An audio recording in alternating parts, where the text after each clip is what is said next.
Another gift of Allah Azza wa Jalla to the Messenger is the Qur'an. We say the Qur'an is the final miracle to the Messenger sallallahu alaihi wasallam. Was Musa alayhi salam given a miracle?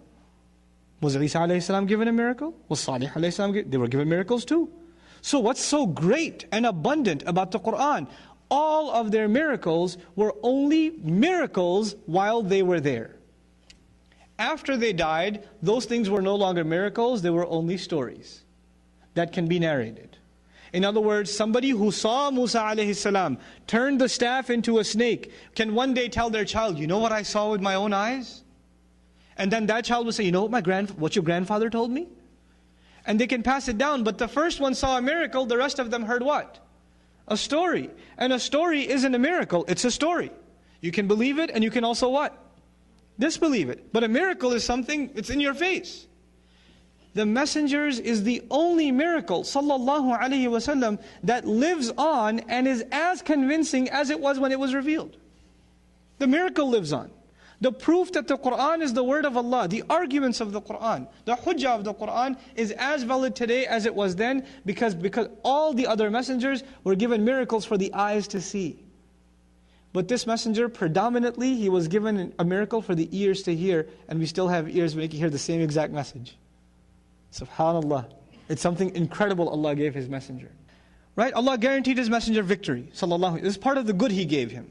You know, there are other messengers that came 950 years, no victory on the earth. Except the believers had to escape and the world had to be destroyed.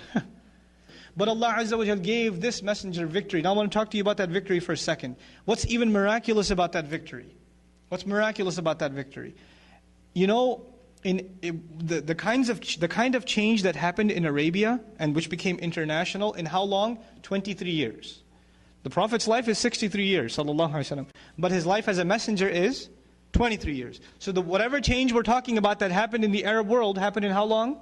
23 years. 23 years. Has there ever been a change in the world that happened over the course of 23, 33, 43, 53, 63 years? I don't care if you talk about 500 years. A change that changed the way people think, what people love, what people hate, how people dress, how they run their government, how they run their economics, how they get married, how they get divorced, how they go to the bathroom, what they eat, what they don't eat, what they say, what they don't say, how they do business, how they take a loan. It changed every aspect of their life in how long? 23 years. 23 years. You know, those of you that are in high school, you take global history and you learn about revolutions. You learn about the Bolshevik Revolution in Russia. You learn about the French Revolution in Europe. These revolutions were either political or economic. They didn't change the ethics of the people. They didn't change how people eat and sleep and drink. They didn't change what people love and hate. They didn't change how people dress. Nothing else changed. One big change over the top and that's it. And even those changes were brought about by people who read the works of philosophers, and those philosophers lived decades before. Now, in other words, there's the historical formula. The philosopher of an idea is never on the battlefield. Never. And the philosopher of an idea is not even himself a revolutionary, he's just a philosopher.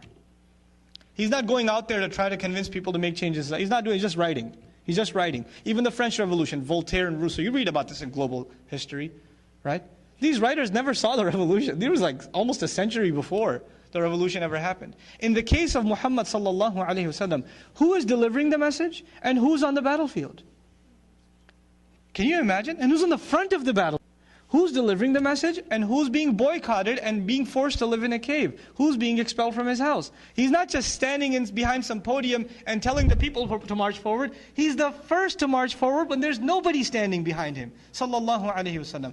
This has never happened in history, ever. Ask your political science professor, ask your history professor. So Allah gave His messenger victory like no other. Like a book like no other and a victory like no other. Sallallahu alaihi wasallam.